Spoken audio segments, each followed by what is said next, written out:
नमस्कार श्रोते हो, दीपक रेगे कथाकथन चॅनलवर तुम्हा सगळ्यांचं मनापासून स्वागत.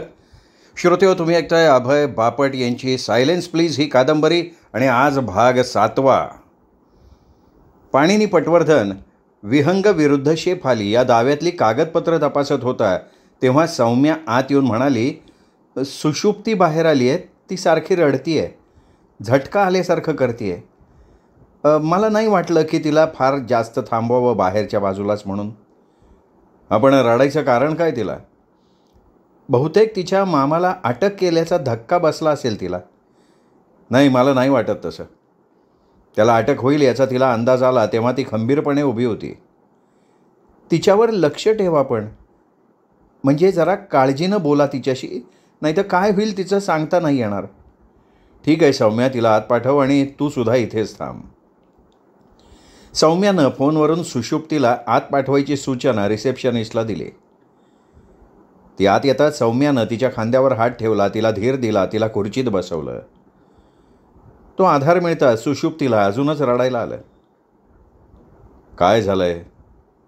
पाणिनी म्हणाला. हर्षदला पोलिसांनी बरोबर सापळ्यात अडकवला, सुषुप्ती मुसमुसत म्हणाली.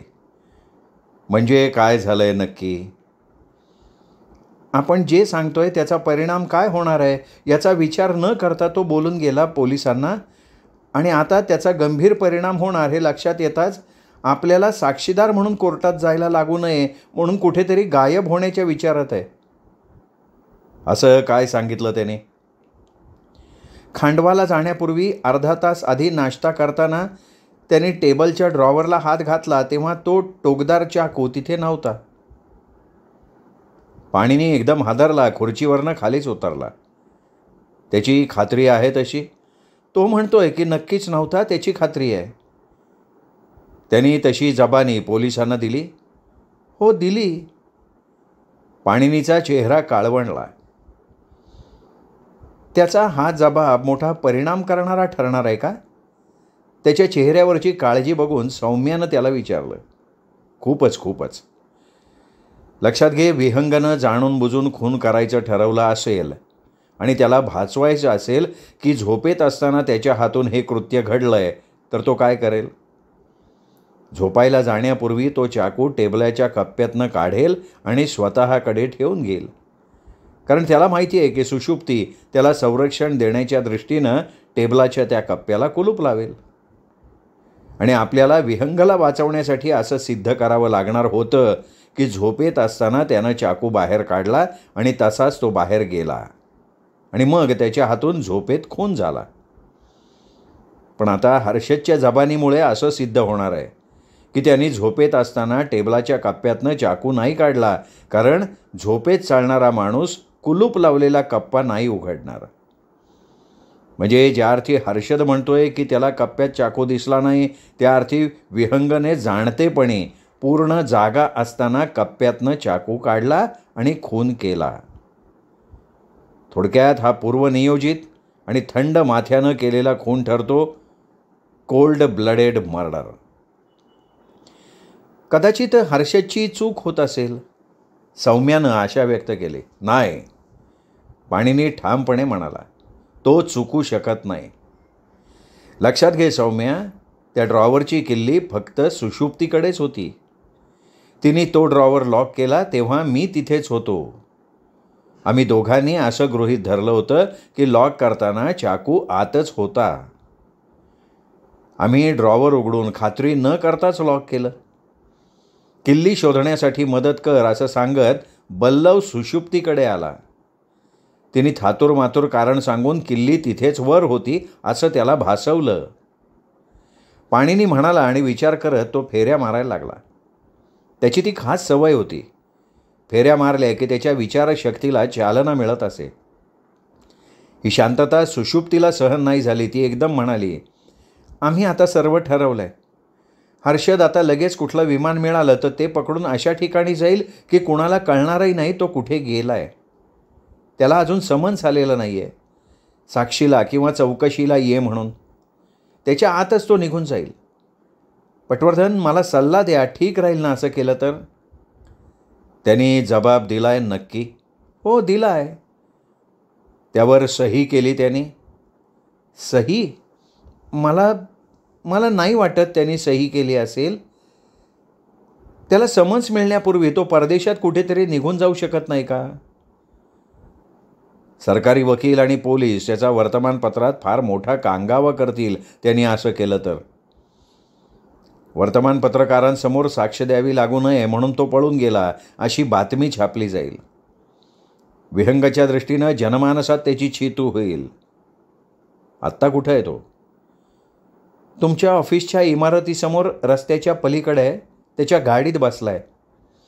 रावसाला न्यायची बॅग गाडीत तयार आहे. विमानाचं तिकीट काढून झालं आहे.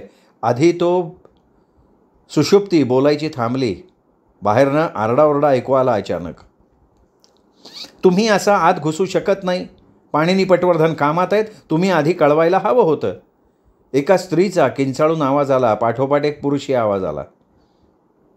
तुमच्या नियमांना मारो गोली. मी आत जाणारच. धाडकन दार उघडून हर्षद आत आला. त्याच्या हातात एक मोठा कागद होता. अहो, त्यांनी मला माझ्याच गाडीत बसलो असताना पकडलं तुमच्या ऑफिसच्या समोर आणि उद्या सकाळी 10 वाजता कोर्टात हजर राहण्यासाठी समन्सही बजावलं. खांडेकर आपल्यापुढे एक पाऊल टाकणारा निघाला. चतुर आहे तो. आज रात्रीचं विमान आहे. कोर्टात उद्या जायचं आहे. तो निघून गेला तर काय होईल? त्यांनी त्याला नक्कीच नजरेखाली ठेवलं असलं पाहिजे. समन्स मिळाल्यावर त्यांनी माझ्या ऑफिसमध्ये त्याला येताना पाहिला असणारच आहे. आता जर तो परदेशात निघून गेला समन्स मिळाल्यानंतरसुद्धा तर मीच सल्ला दिला असं म्हणून माझ्यावर त्याचं बालन टाणतील खांडेकर. मला तशी ही कल्पना आधीपासून मान्य नव्हती. आता आला अंगावर तर घेऊ शिंगावर. मला सगळं सांग पहिल्यापासून हर्षद. मला भीती वाटते आता. मी बोलून गेलो एकदम. मला खूप इच्छा आहे की मी जे बोलून गेलो ते चुकून सांगितलं असं म्हणायची संधी मला पुन्हा मिळावी. 10 लाखात एक संधी मिळणार नाही आहे तुला. तुझी साक्ष न घेता सुद्धा त्यांना जे सिद्ध करायचं आहे ते सिद्ध करता येईल. कारण सुषुप्तीनं ड्रॉवर लॉक केलं होतं आणि किल्ली तिच्याकडे ठेवली होती. त्यावेळी आज चाकू असू शकत नव्हता, कारण आत असता तर विहंगाला तो काढता आला नसता. पण मी ड्रॉवर लॉक केलं होतं हे त्यांना कुठे माहिती आहे?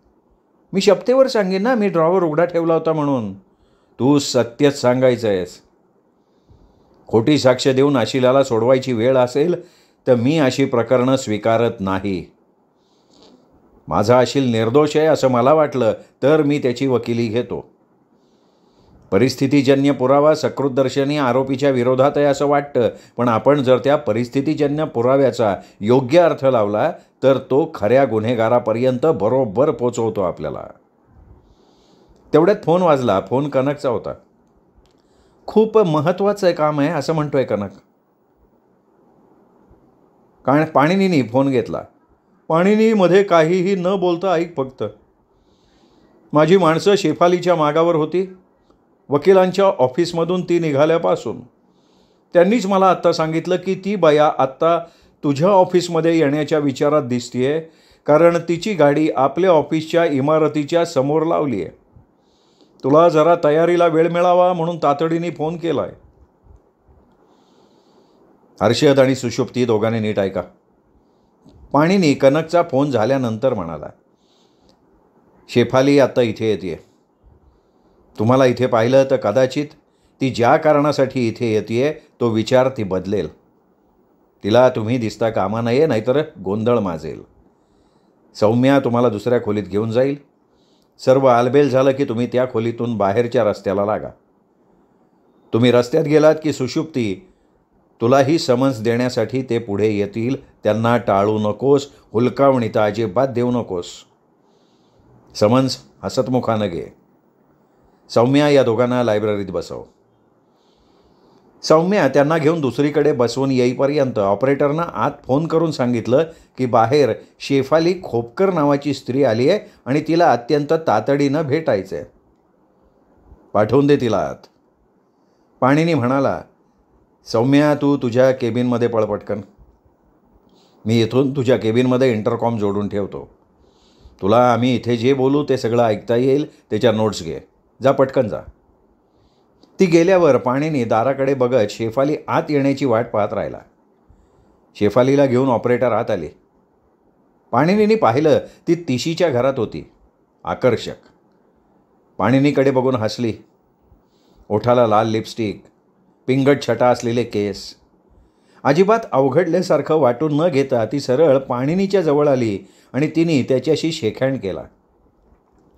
खूप आनंद झाला तुम्हाला भेटून. मी खूप ऐकलं होतं तुमच्याबद्दल. पाणिनीने तिला सोफ्यावर बसायची खूण केली. मला असं कळलं आहे की तुम्ही खूप हुशार आहात. माझ्याबद्दलची माहिती एखाद्याला आरोपीकडून मिळते किंवा की तक्रारदाराकडून, यावर माझा नावलौकिक ठरतो. असंच काही नाही. तुम्हाला माहिती आहे की तुम्ही चांगले वकील आहात. मग तुम्ही मान्य का नाही करत ते? तुम्हा वकिलांचं ना मला हेच कळत नाही. कोणतीही गोष्ट मान्य करत नाहीत ते. त्यांना नेहमी वाटतं आपल्याला कोणीतरी अडकवेल एखाद्या जाळ्यात जर आपण मान्य केली एखादी गोष्ट तर. शेफाली खोपकर म्हणाली. ठीक आहे, मी चांगलं आहे असं मान्य करतो. पुढे? तिचा चेहरा जरा उतरला, गंभीर झाला. डोळ्यात अस्वस्थपणा आला, पण ओठावरचं हसू तसंच राहिलं. त्यातून पांढऱ्या दंतपंक्ती दिसत होत्या. तर मग तुम्ही आमच्या नवरोजींचं वकीलपत्र घेतलंय तर? पाणिनी काही बोलला नाही, फक्त मान हलवली. तुम्ही त्याला बाहेर काढू शकाल? शेफाली खोपकरनं विचारलं. पाणिनीने पुन्हा मान डोलवली. मी इथे आली आहे ते हे पाहायला की मी तुम्हाला काही मदत करू शकते का, म्हणजे बिचाऱ्या विहंगला. पाणिनी पटवर्धननं आपली सिगरेट काढली आणि शेलगावली.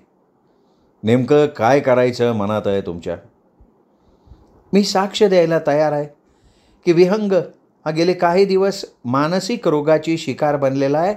त्यामुळे तो असमंजसपणे वागतो, विशेषतः रात्रीच्या वेळी. अनेकदा रात्री त्याला संभ्रमित अवस्थेत फिरायची सवय आहे. सुरुवातीला तर मला वाटायचं की तो मला ठार मारेल, पण नंतर थंड डोक्यानं विचार केला तेव्हा कळलं की नाही, तसं नाही आहे ते. तो बिचारा मन ताळ्यावर नसल्यामुळे हे सगळं करतोय. ठीक आहे, आणखीन काय अपेक्षित आहे तुम्हाला? आता तिच्या चेहऱ्यावरचं हास्य लोप पावलं होतं. काहीही मला सांगण्यासारखं असेल तर? मी नेमकी या सगळ्यात कुठे बसते हे जोपर्यंत मला समजत नाही तोपर्यंत मला नाही वाटत की मी आणखीन काही सांगू शकेन म्हणून. काय समजत नाही तुम्हाला? हेच की तुम्ही मला सहकार्य करणार आहात का नाही? यात सहकार्य करायचं का नाही हा प्रश्न उपस्थित होतो असं मला वाटत नाही. तुला जर स्वतःहून काही साक्ष द्यायची असेल तर माझी तयारी आहे ऐकायची. मी बऱ्याच गोष्टी सांगू शकते. तुम्हाला बचाव पक्ष म्हणून मी काय बोलल्याचा फायदा होईल हे तुम्ही सांगा. पाणिनी काही बोलला नाही. ती पुढे काय बोलते ते त्याला ऐकायचं होतं. असं आहे पाणिनी पटवर्धन की नवरा बायको म्हणून एकत्र संसार करताना अनेक प्रसंग घडत असतात रोजच. कालांतराने ते विसरले जातात, पण कधीकधी काही कारण घडलं तर ते पुन्हा आठवले जातात. म्हणून म्हणते मी, तुम्हाला काय हवं आहे ते सांगा आणि माझ्या उलट तपासणीची काळजी करू नका. मी मारून नेईन सहज. न्यायाधीशांना पण तू गुंडाळून ठेवू शकशील. तुम्हाला तसं म्हणायचं असेल तर तसं समजा. ठीक आहे, तुझा पत्ता आणि फोन नंबर मला देऊन जा. मला वाटलं काही सुचलं तर मी संपर्क करीन तुला. नंतर कशाला? आत्ता नाही का करू शकणार विचार? नाही, ठामपणे पाणिनी म्हणाला. इथे आल्याबद्दल धन्यवाद, पण तू काही सांगायचं असेल तर तुझा वकील तुझ्याबरोबर असलेला चांगला. हा विषय तुम्ही काढलात बरं झालं पटवर्धन. मी अजून माझ्या वकिलाला लेखी वकीलपत्र दिलंच नाही आहे. तो लागला आहे माझ्या मागे, पण मी आळमटळम करते आहे. काय म्हणायचं आहे काय तुम्हाला? माझ्या वकिलाला असा करार करायचा आहे माझ्याशी की मला जे काही उत्पन्न मिळेल त्याच्या निम्म मी त्याला द्यायचं. पण ते मला कबूल नाही आहे. माझा नवरा माझ्याशी चालू असलेल्या वादात यशस्वी होईल असं मला नाही वाटत ना. का नाही होणार? कारण त्यासाठी त्याला माझ्या साक्षीची गरज भासणार आहे.